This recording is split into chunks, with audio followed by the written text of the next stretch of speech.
അസർബൈജാന്റെ ചങ്ക് തുറക്കാൻ ആയുധങ്ങൾ അർമേനിയയ്ക്ക് എത്തിച്ച് ഇന്ത്യ. ഗുണമേന്മയുള്ള കൃത്യമായ ലക്ഷ്യം ഭേദിക്കുന്നതാണ് ഇന്ത്യൻ ആയുധങ്ങൾ എന്നാണ് അർമേനിയ പറയുന്നത്. ഇന്ത്യയിൽ നിന്ന് കൂടുതൽ ആയുധങ്ങൾ വാങ്ങാനും അർമേനിയ താൽപ്പര്യം പ്രകടിപ്പിച്ചു. അർമേനിയയ്ക്ക് കൈകൊടുത്ത് തുർക്കിയുടെ നെഞ്ചത്ത് കയറി ചെക്ക് വച്ചിരിക്കുകയാണ് ഇപ്പോൾ ഇന്ത്യ. അസർബൈജാന്റെ ഗോഡ് ഫാദറാണ് തുർക്കി. പാക്കിനെ സഹായിച്ച് ഇന്ത്യക്കിട്ട് പണിയാൻ പ്ലാനിട്ട എർദോഗാന്റെ പത്തിക്കടിച്ച് ഇന്ത്യ മറുപടി അസർബൈജാനുമായി തുടരുന്ന യുദ്ധത്തിൽ നിർണായക മേൽക്കൈ നേടാൻ ഇന്ത്യയിൽ നിന്ന് വാങ്ങിയ ആയുധങ്ങൾ സഹായിച്ചു എന്നാണ് അർമേനിയയുടെ വിലയിരുത്തൽ. ഇതിനെ തുടർന്നാണ് കൂടുതൽ ആയുധങ്ങൾ വാങ്ങാനുള്ള താൽപ്പര്യവുമായി അർമേനിയൻ പ്രതിനിധി സംഘം ഇന്ത്യയിൽ എത്തിയത്. അപകടം മണത്ത അസർബൈജാൻ തുർക്കിയിലേക്ക് ഓടിയിരിക്കുകയാണ്. ഓപ്പറേഷൻ സിന്ദൂറിൽ ഇന്ത്യ ഉപയോഗിച്ച വിജയകരമായി പ്രവർത്തിക്കുകയും ലക്ഷ്യം നേടുകയും ചെയ്ത ഇന്ത്യൻ നിർമ്മിത ആയുധങ്ങൾ കൂടി വേണമെന്നാണ് ഇപ്പോൾ അർമേനിയ ആവശ്യപ്പെടുന്നത്. നിലവിലെ യുദ്ധത്തിൽ അർമേനിയ ഇന്ത്യയിൽ നിന്നും വാങ്ങിയ പിനാക്ക റോക്കറ്റ് ലോഞ്ചർ, ലോയിറ്ററിംഗ് മ്യൂണിഷനുകൾ, പ്രിസിഷൻ ഗൈഡഡ് ആർട്ടിലറികൾ എന്നിവ വളരെ ഫലപ്രദമാണെന്നാണ് അർമേനിയ വിലയിരുത്തുന്നത്. ഇവയിൽ പലതും ആദ്യമായിട്ടാണ് ഒരു സൈനിക സംഘർഷത്തിൽ ഉപയോഗിക്കുന്നത് എന്നതാണ് ഇതിൽ ഏറ്റവും ശ്രദ്ധേയം.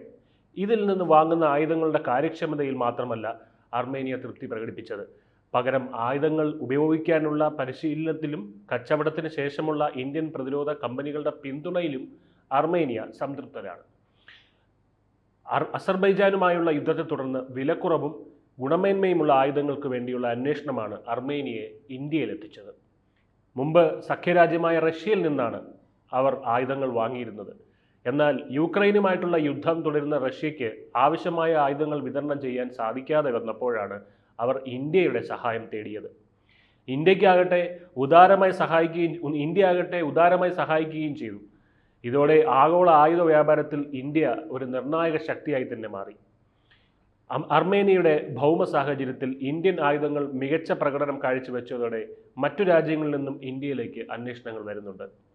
പിനാക്ക റോക്കറ്റ് ലോഞ്ചറുകൾ, സ്വാതി ഓപ്പൺ ലോക്കറ്റിംഗ് റഡാറുകൾ, advanced towed artillery gun system, tank വേദ ഗൈഡഡ് മിസൈലുകൾ, ലോ ഇറ്ററിംഗ് മ്യൂണിഷനുകൾ, വിവിധ തരത്തിലുള്ള പീരങ്കികൾ, വാഹനത്തിൽ ഘടിപ്പിച്ച്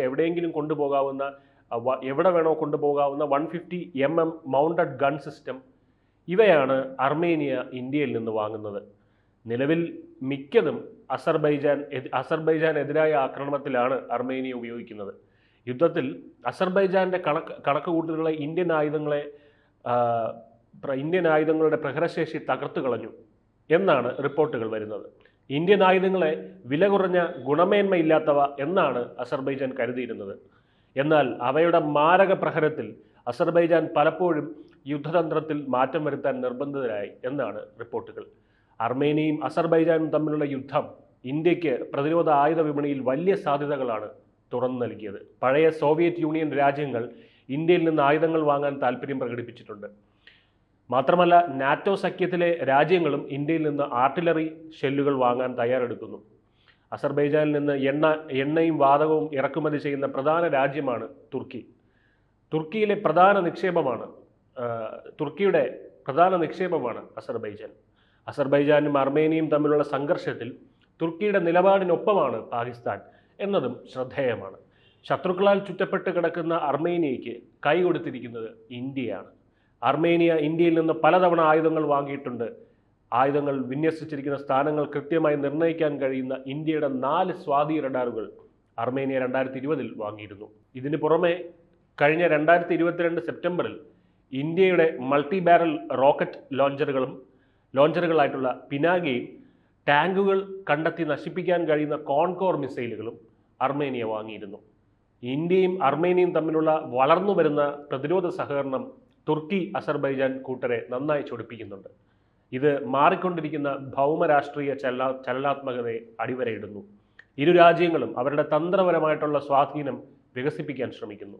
അർമേനിയയെ സംബന്ധിച്ചിടത്തോളം ഇന്ത്യയുമായിട്ടുള്ള പങ്കാളിത്തം വിപുലമായ സൈനിക ശേഷികൾ മാത്രമല്ല, കൂടുതൽ സ്വാതന്ത്ര്യത്തിലേക്കും പ്രാദേശിക സുരക്ഷയിലേക്കും ഒരു പുതിയ നയതന്ത്ര സാമ്പത്തിക പാതയും വാഗ്ദാനം ചെയ്യുന്നു എന്നാണ് വിലയിരുത്തൽ.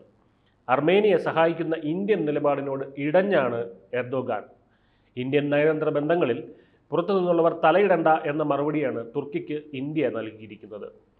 അസർബൈജാനെ ചൂണ്ടുവിരൽ നിർത്താൻ ഇന്ത്യൻ ആയുധങ്ങൾ അർമേനിയയ്ക്ക് കരുത്താണ്. തുർക്കി ഇനി സ്വീകരിക്കുന്ന നിലപാട് നിർണായകമാണ്. പല കാര്യങ്ങളിലും സമാനതകളുള്ള രണ്ട് അയൽ രാജ്യങ്ങളാണ് അസർബൈജാനും അർമേനിയയും.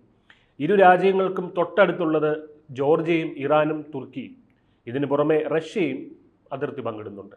അസർബൈജാൻ പടിഞ്ഞാറൻ കാസ്പിയൻ കടൽ, 95% ക്രിസ്ത്യൻ മതത്തിൽ വിശ്വസിക്കുന്നതിനുള്ള അർമേനിയയിൽ 30 ലക്ഷമാണ് ജനസംഖ്യ.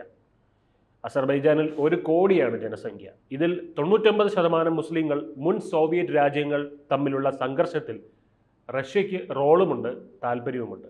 തുർക്കിക്കുമുണ്ട് രാഷ്ട്രീയവും സാമ്പത്തികമായിട്ടുള്ള താല്പര്യവും. കയ്യേറ്റം ചെയ്യപ്പെട്ട പ്രദേശങ്ങളെ സ്വതന്ത്രമാക്കാനും സ്വന്തം മണ്ണ് സംരക്ഷിക്കാനുമുള്ള അസീറി സഹോദരങ്ങളുടെ പോരാട്ടത്തിനൊപ്പമാണ് ഞങ്ങൾ എന്ന് തുർക്കി പ്രസിഡന്റ് റജബ് ത്വയബ് എർദോഗാന്റെ പഴയ വാക്കുകൾ സൂചിപ്പിക്കുന്നത് അതുതന്നെയാണ്. സംഘർഷത്തിൽ അസർബൈജാൻ ഒപ്പമാണ് തങ്ങൾ എന്ന് സംശയം ഏതുമില്ലാതെ തുർക്കി പറഞ്ഞു വയ്ക്കുന്നു. ഒരു ദേശീയതയും 2 രാജ്യങ്ങളും എന്നാണ് ഇരു രാജ്യങ്ങളെയും ഞങ്ങൾ വിശേഷിപ്പിക്കാറുള്ളത്.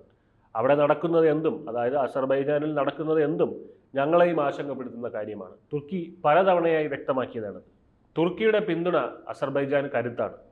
അർമേനിയയ്ക്ക് പരോക്ഷമായി റഷ്യയുടെ പിന്തുണയുമുണ്ട്. എന്നാൽ അവർ ഒരിക്കലും അവരെ സൈനികമായി സഹായിക്കാറില്ല. എന്നാൽ അസർബൈജാനെ തുർക്കി എല്ലാ അർത്ഥത്തിലും സഹായിക്കുന്നുമുണ്ട്. ഇരു രാജ്യങ്ങളും തമ്മിലുള്ള സംഘർഷത്തിലേക്ക് തുർക്കി കടന്നു വന്നത് 2016 യുദ്ധത്തിന് ശേഷമാണ്. 2020 വീണ്ടും ഇരു രാജ്യങ്ങളും തമ്മിൽ ഏറ്റുമുട്ടിയപ്പോൾ തുർക്കി അസർബൈജാന് പിന്തുണ നൽകി. സാംസ്കാരികതയാണ് ഇരു രാജ്യങ്ങളെയും ചേർത്ത് നിർത്തുന്നത്. ഭൂരിപക്ഷം അസീറിയൻ ജനതയും വംശീയമായ തുർക്കികളാണ് എന്ന കാരണമായിരുന്നു അന്ന് തുർക്കി അതിന് കാരണമായി പറഞ്ഞത്. അസർബൈജാനുമായി അതിർത്തി പങ്കിടുന്ന രാജ്യം എന്നതിന് പുറമെ അവരുടെ ഭാഷ തമ്മിലും സാമ്യമുണ്ട്.